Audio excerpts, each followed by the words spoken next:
Hi, everyone. Welcome to episode 6 of Through the Back Loop. It's a podcast mostly about knitting, a little bit about sewing and other crafts, but mostly knitting. I have some finished objects to show you to start off with.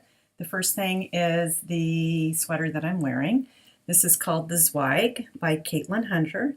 And if you've followed some of my previous earlier podcasts, you know that I've been working on this and just finished it up.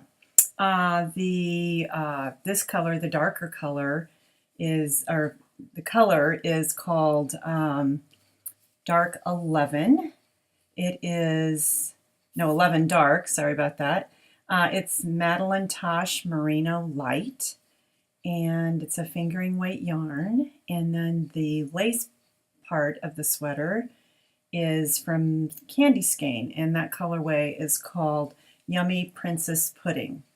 It was fun, top down, so you get all of the more complicated part of the lace and the color work done first, and then the rest of the body and sleeves are just this. It's hard to see because of the dark yarn, but it's a textured pattern that's like a really small little cable, and I was able to figure out the technique of doing it without a cable needle. So I always say that every project teaches you something, and so that was something new I learned from this particular sweater. The other thing that was great that I learned and got much better at was both the neck and the sleeves are, it's a tubular cast on, or cast off, or bind off, I'm sorry, the right word is bind off. And so it makes it nice and stretchy rather than many times, if you do just a regular cast on and a regular bind off, it's too tight around those areas. So this technique is a little more time consuming, but worth every single second of your work because it makes it so much more functional. So anyway, that's my finished object. I used I used a size 3 needle on the cuff and the ribbing. It's difficult to see because, again, the dark yarn. And then the body was a size 4 needle. So it was a pretty small needle, fingering weight yarn. And it takes a while to make a whole sweater out of fingering weight yarn. So I was kind of sick of it by the time I got to the end, but I really feel like it was worth it. The finished product was worth it. Let's see, I've got a lot of finished objects today, actually.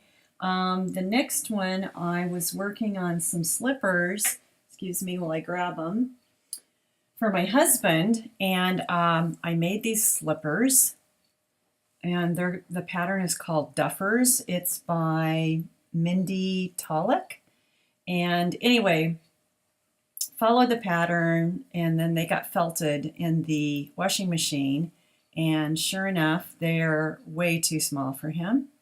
So these became mine, and I tried it again. If first you don't succeed, try again.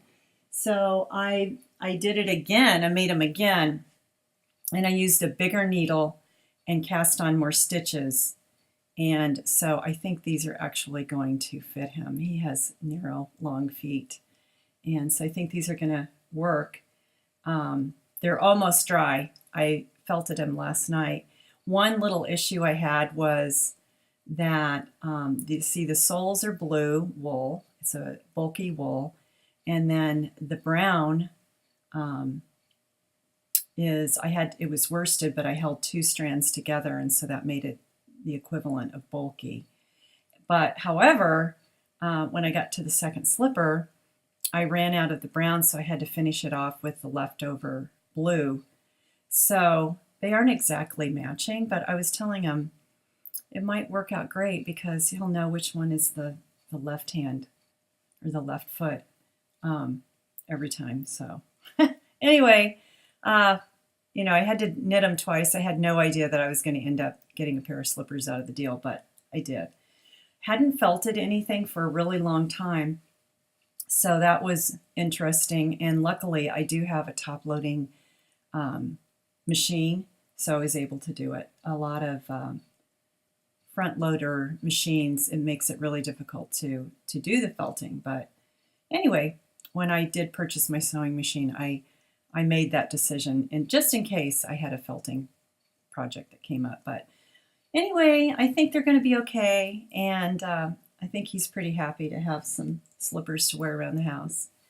Next finished object, I'm going to put a picture up. I knit actually 2 hats, and the pattern is Jason's Cashmere Hat by Melissa Thompson, and I'll put a picture up. I made the first one for my daughter's boyfriend, Frankie, for his birthday, and that one, the one I'm going to be, the picture is actually his, and that's Debbie Bliss Cashmerino yarn, which is 55% merino, 33% acrylic, and 12% cashmere. Now, I've used that yarn before. I had no idea. I didn't remember that it had acrylic in it, but it's wonderful yarn. But maybe that'll just make it easier to wash when that time comes. The other one that I made, the other hat that I made, was exact same pattern. I made it for my friend Lorraine in Colorado, and so I sent that to her. But unfortunately, I was so in such a hurry to get it in the mail that I forgot to take a picture of it before I sent it off.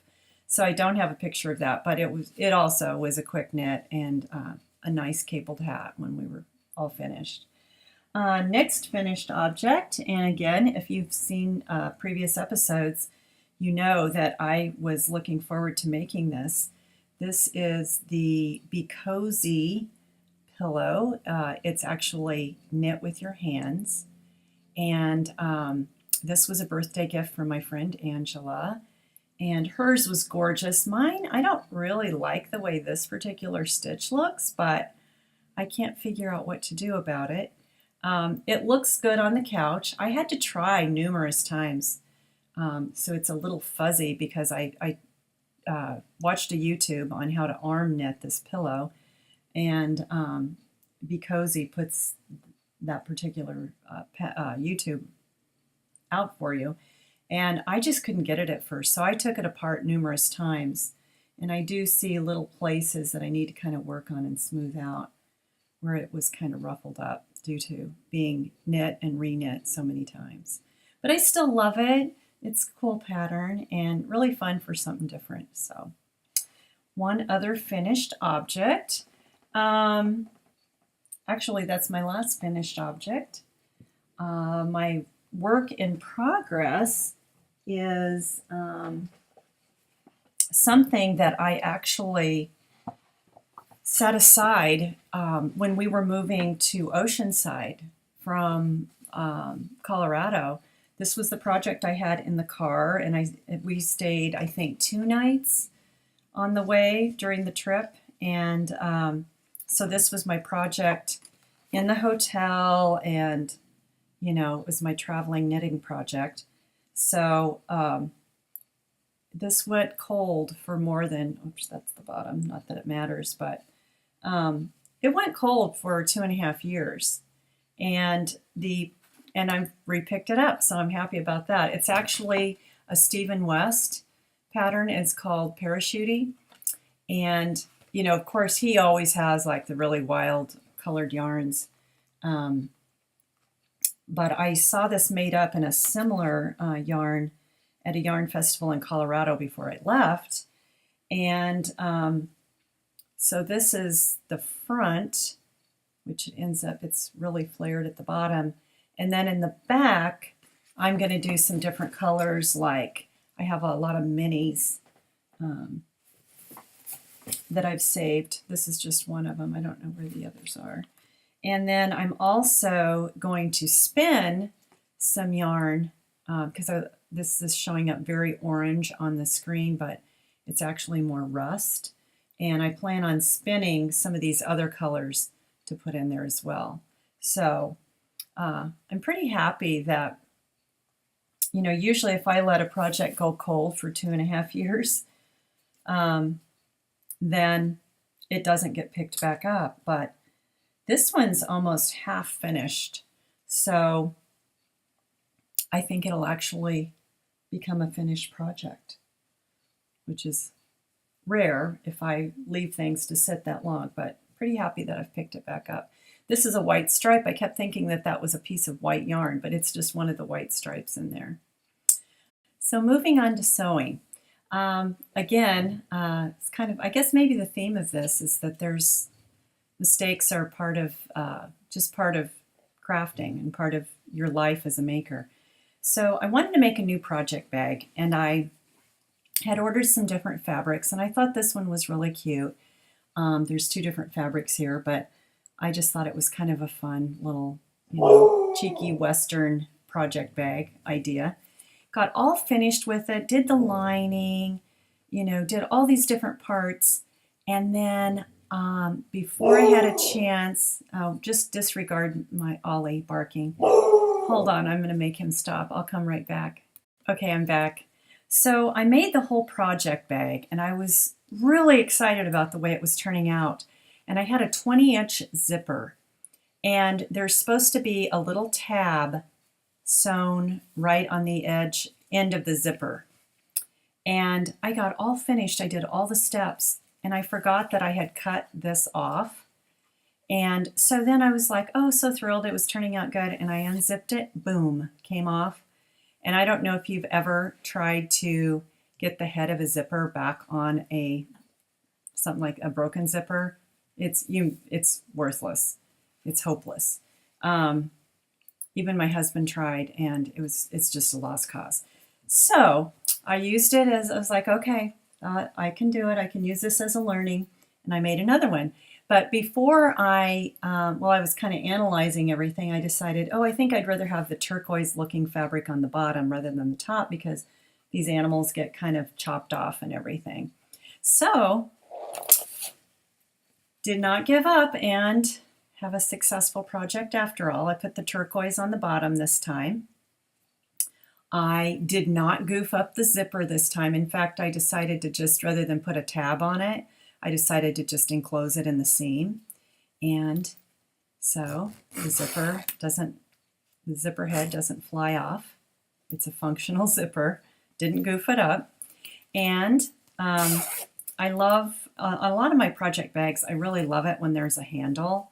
It just comes in handy a lot. So I even had to look up and see how to create one of these. But I had a Craftsy class that I remembered that they showed you how to do this. So I watched that and figured that part out. So it's not a real big project bag. I think it kind of looks bigger on screen, but it'd probably be like for like if you were making socks or maybe a small shawl or something. But anyway, I'm glad to have one because I love project bags. And gosh, I guess after making them myself, I do understand why they cost so much, because you can put a little bit of time into it, especially if you have to make it twice, like I did.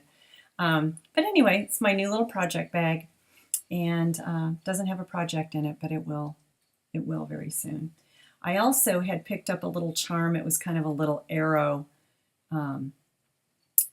just for the zipper, but I need to figure out another way to attach it because it came off right away. I just used like some string and it just came off, so I'll have to figure that part out. But all in all, pretty happy with it. And again, just don't give up when you make those mistakes. Just keep trying, and you will succeed. For as far as future plans go, I am planning on joining in Patty Lyons' knit along for the Roselle tee. I'll put a picture up. It actually, the pattern went on sale today, but the actual cowl itself doesn't start until April 1st. And it's a tee that would be great for summer. So I know that's in the future. But the other thing that I'm super excited about is that I'm going to Stitches West. And actually this week, I leave on Thursday. There's a friend of mine from my knitting group, and she had plans to go, and she was going to go with another person, and then the other person had to cancel out, I believe. And so she has a room all, reserved and everything, and we were talking about it, and I said, hey, I'll go. So I'm thrilled. It's up in Santa Clara. So we'll just take a short flight from Orange County Airport up to Santa Clara on Thursday, and we're staying 3 nights, Thursday, Friday, and Saturday nights. And I think I'm going to take a different approach this time. I know when I went to Stitches Southern SoCal, I showed you my little book and how I like to write out, yardage and the name of the pattern and all that in my little book, rather than just looking up continually on my phone and going back to Ravelry on my phone. And that worked out great when I made the As If Tee. This time, I am going to go through my Ravelry queue and look at some of the patterns that I have in there and write some of this out, but I'm not like just dying to make anything in particular. Like the As If Tee, I was super excited about that, but I've just got some things that are like good fallbacks. But I think my approach this time on going to Stitches, I'm just going to kind of see what inspires me, because that's a lot of the fun there, is that they just have so many samples already made up. So I think I'm just going to kind of wing it this time and see how that goes. While I'm up there, I am taking a class also from Patty Lyons, and it's all about cast-ons and bind-offs. And, she's such an expert teacher. I'm super excited to learn some things from her. So I will keep you posted on that. So that's all I really have for today. Thank you so much for watching. If you liked what you saw, then give me a thumbs up and subscribe. Thanks. Have a good day.